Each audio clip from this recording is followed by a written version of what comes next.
Bonjour. Pour avoir une culture numérique et maîtriser les techniques du numérique, il faut d'abord avoir quelques notions en informatique. Il faut connaître les concepts de base de l'informatique et on va commencer par définir ce que c'est que l'informatique, qu'est-ce qu'un ordinateur, puisque l'informatique utilise une machine électronique qui s'appelle un ordinateur. Ensuite, on va parler des composants de base d'un ordinateur. Tout d'abord, qu'est-ce que c'est que l'informatique? Informatique, c'est un mot composé de deux mots. L'information et automatique. Informatique, information automatique, c'est-à-dire le traitement automatique de l'information à l'aide de machines électroniques, notamment les ordinateurs. L'informatique est un domaine qui englobe l'étude, le développement et l'utilisation de systèmes informatiques pour traiter l'information de manière numérique. Donc, il s'agit d'utiliser des systèmes informatiques pour traiter d'une manière automatique de l'information sous format numérique. Système informatique, ça veut dire le matériel informatique, les logiciels et le matériel informatique est composé essentiellement des ordinateurs et autres composants électroniques et aussi les périphériques, par exemple le clavier, l'imprimante, le scanner, etc. Tout ça, c'est du matériel informatique. Et aussi les programmes, c'est-à-dire les logiciels, les applications, les systèmes d'exploitation, tout ce qui concerne le software qui permet d'exploiter le matériel, le hardware, pour traiter, stocker et utiliser de l'information. Voilà donc pour une définition simple de l'informatique. On va passer maintenant à un composant matériel très important en informatique, ce sont les ordinateurs. L'ordinateur est utilisé par l'informatique pour traiter de l'information. Qu'est-ce que donc un ordinateur? En anglais, computer, c'est tout simplement une machine électronique qui est conçue pour effectuer des opérations de traitement de l'information. Pour les étudiants de l'électronique, ils vont découvrir ou bien comprendre que ce traitement de l'information concerne des opérations de calcul très simples. Une somme de valeurs si simple, mais avec des millions et des millions de circuits électroniques, ça devient un peu, ce n'est pas compliqué, mais sophistiqué, en sachant que le principe de traitement est très simple. Des 0 et des 1, nous avons parlé la séance dernière du numérique pour ceux qui veulent savoir un peu ce que c'est que le numérique, les techniques du numérique, vous n'allez qu'à voir la vidéo précédente sur cette chaîne. L'ordinateur est composé de plusieurs composants matériels, en anglais hardware, et aussi de logiciels de programme, on les appelle en anglais software. Ces matériels et ces logiciels travaillent ensemble pour exécuter des tâches variées, souvent des tâches répétitives que l'être humain trouve très difficile d'exécuter. Donc souvent ce sont des tâches répétitives, banales, pour traiter de l'information. Par exemple, le traitement de texte, la navigation sur Internet, la création de design de graphique, la gestion de fichiers de base de données, les jeux vidéo, la conception assistée par ordinateur, le dessin assisté par ordinateur, les applications métiers, par exemple les logiciels de comptabilité, de gestion commerciale, etc. Donc, le domaine est très vaste concernant l'utilisation de cet ordinateur dans le milieu du travail et aussi pour une utilisation personnelle. Les ordinateurs existent sous différentes formes et tailles. Nous trouvons des ordinateurs de bureau traditionnels, des ordinateurs portables, des serveurs énormes, des tablettes, des smartphones et même des appareils embarqués dans des objets quotidiens que nous utilisons quotidiennement. C'est ce qu'on appelle l'Internet des objets, la réalité augmentée, etc. Donc, tout ce qui concerne l'utilisation d'appareils numériques qui traitent de l'information, ça relève des ordinateurs. Les ordinateurs sont utilisés dans de nombreux domaines, notamment la recherche scientifique, l'enseignement, l'entreprise, l'éducation, les loisirs et le transport et d'autres domaines, parce qu'ils ont un aspect d'utilisation polyvalente, c'est-à-dire ils sont d'utilisation polyvalente et ils ont une capacité énorme pour automatiser des tâches complexes et répétitives. Voilà quelques exemples d'ordinateurs. Nous avons un ordinateur de bureau en haut à gauche. Il est composé de l'unité centrale, de l'écran, des claviers et de la souris. Nous avons à droite en haut un serveur utilisé notamment par de grandes entreprises pour stocker des données et les mettre en ligne 24 heures sur 24, 7 jours sur 7.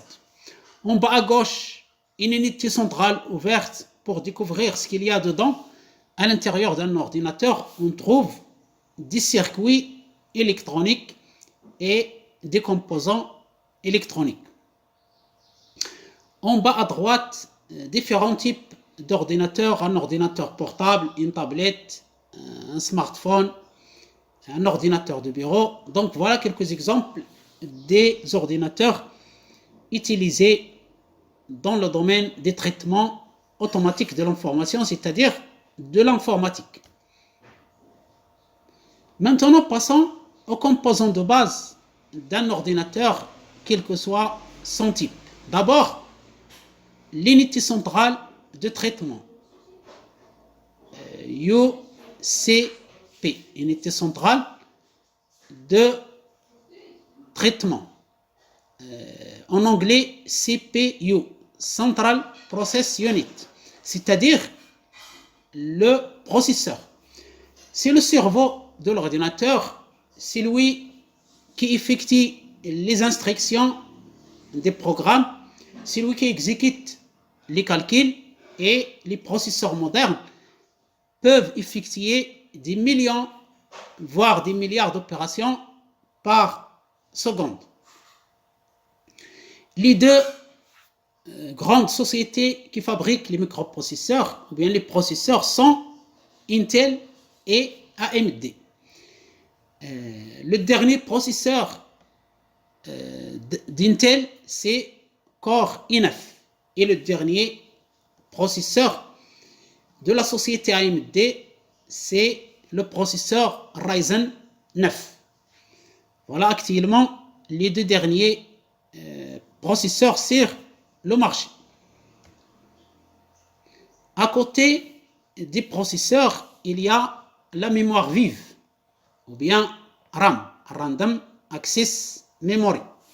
Cette mémoire est utilisée pour le stockage temporaire de données à traiter par le processeur. Et aussi, il stocke les programmes qui sont en cours d'exécution. Cette mémoire RAM permet un accès rapide aux informations et libère le microprocesseur du stockage de l'information. Le processeur s'occupe du calcul, tandis que la RAM s'occupe du stockage temporaire de l'information. Lorsqu'on éteint l'ordinateur, toutes les informations qui sont stockées dans la mémoire RAM disparaissent, ils s'effacent si nous ne les avons pas enregistrées sur le disque dur, par exemple, ou bien sur une clé USB.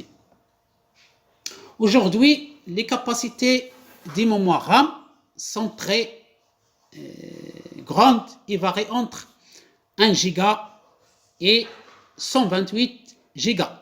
Actuellement, nous avons 8 gigas, 16 gigas, 32 gigas, mais il y a des barrettes mémoire de 128 gigas. Troisième composant essentiel d'un ordinateur, c'est bien sûr l'unité de stockage permanente, c'est le disque dur. Nous avons vu la RAM, ce n'est pas un moyen de stockage permanent, il aide uniquement le processeur à stocker les informations, les programmes pour les traiter, mais si nous voulons enregistrer et conserver de l'information, il faut l'enregistrer sur le disque dur. Ce sont des dispositifs de stockage. Nous avons deux types, disque dur HDD, Hard Disk Drive, et des disques à semi-conducteurs SSD, Solid State Drive, pour conserver des données à long terme, comme nous avons dit, les fichiers, les programmes, le système d'exploitation. Le disque dur HDD est mécanique, il tourne lorsque l'ordinateur est allumé, alors que le SSD ne dispose pas d'un système mécanique qui le fait tourner. Il est stable, c'est comme une clé USB. Ici à gauche, nous avons un exemple de disque dur de 4 terabits. 4 Tera, c'est-à-dire 1000 gigas. 4 Tera. Et bien sûr, il y a des disques durs de plus de 4 terabytes. Ils sont utilisés notamment dans les baies de stockage des serveurs de données. À l'intérieur de l'unité centrale de l'ordinateur, on trouve la carte mère qui est la carte principale où sont connectés tous les composants électroniques et matériels de l'ordinateur. La carte mère facilite la communication entre notamment le processeur, la mémoire RAM, le disque dur, les périphériques, la carte réseau, la carte graphique, etc. Et bien sûr, il y a d'autres composants. Donc, sur la carte mère, tous les composants sont connectés. Notamment, le processeur, il est en haut à droite. Les mémoires RAM, il est en bas à droite, etc., etc. Donc, vous avez les principaux composants d'une carte mère avec les connecteurs d'entrée, sortie, chipset, le BIOS, le CMOS, etc. Si vous voulez plus de détails, vous n'allez qu'à taper sur Google carte mère ordinateur, vous allez avoir plus de détails sur les composants de cette carte principale de l'ordinateur qui est la carte mère, en anglais motherboard.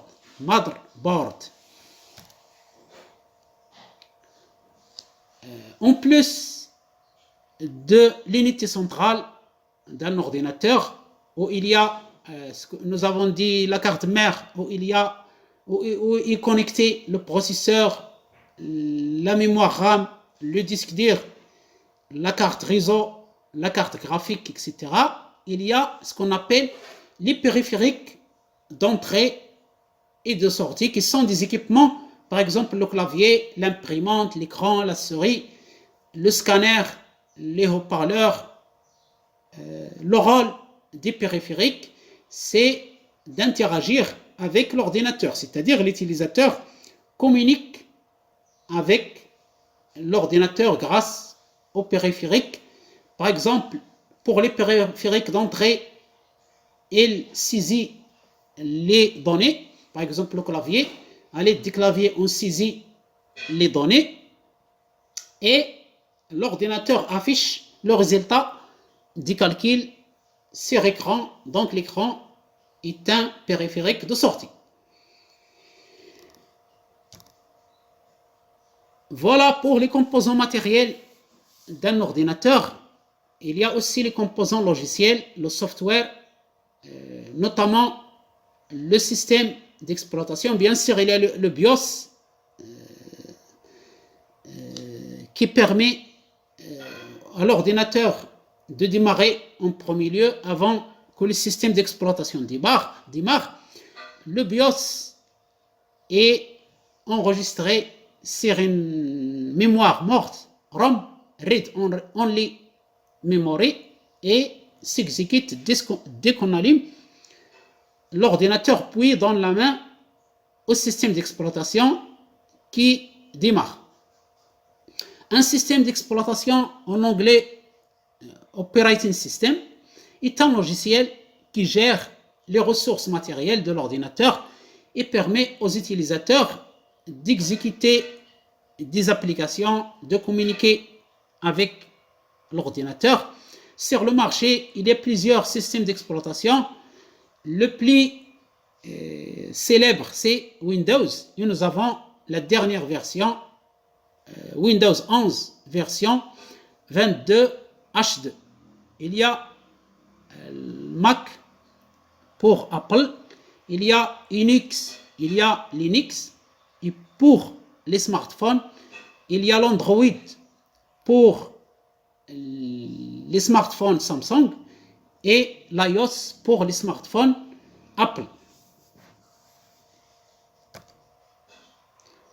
En plus des composants, en plus des systèmes d'exploitation, il y a d'autres composants software, c'est-à-dire programmes, qui sont les logiciels et les applications métiers. Les logiciels sont des programmes informatiques qui permettent à l'ordinateur d'accomplir des tâches spécifiques. Il y a d'abord les applications bureautiques comme Word, Excel, Access, PowerPoint. Il y a les jeux vidéo, il y a les navigateurs web comme Chrome, Foxfire, etc. Il y a aussi les logiciels de création, par exemple, logiciel CAO, conception assistée par ordinateur, dessin assisté par ordinateur, etc., etc. Donc voilà un peu certains concepts de base de l'informatique. Nous avons vu ce que c'est que l'informatique, c'est le traitement automatique de l'information. Il utilise un matériel très important qui est l'ordinateur. Nous avons vu ce que c'est qu'un ordinateur. C'est un ensemble de circuits électroniques qui permet de faire des calculs à l'aide de commandes introduites par l'homme et traduites par l'ordinateur en langage machine, des bits, des 0 et des 1, puis cette machine, cet ensemble de circuits électroniques renvoie le résultat à l'être humain. Et maintenant, les ordinateurs évoluent vers une communication naturelle avec l'être humain. Nous n'avons plus besoin de taper sur le clavier. On parle juste à l'ordinateur, on dicte un texte et l'ordinateur écrit ce texte et le corrige. Ça existe actuellement pour la dictée et bien sûr pour d'autres choses, d'autres tâches. Ça devient de plus en plus une communication homme-machine naturelle, sans intervention, et ce grâce à l'intelligence artificielle et au développement de cette technique, cette technologie, cet art qui est l'informatique. Je vous remercie infiniment et à bientôt.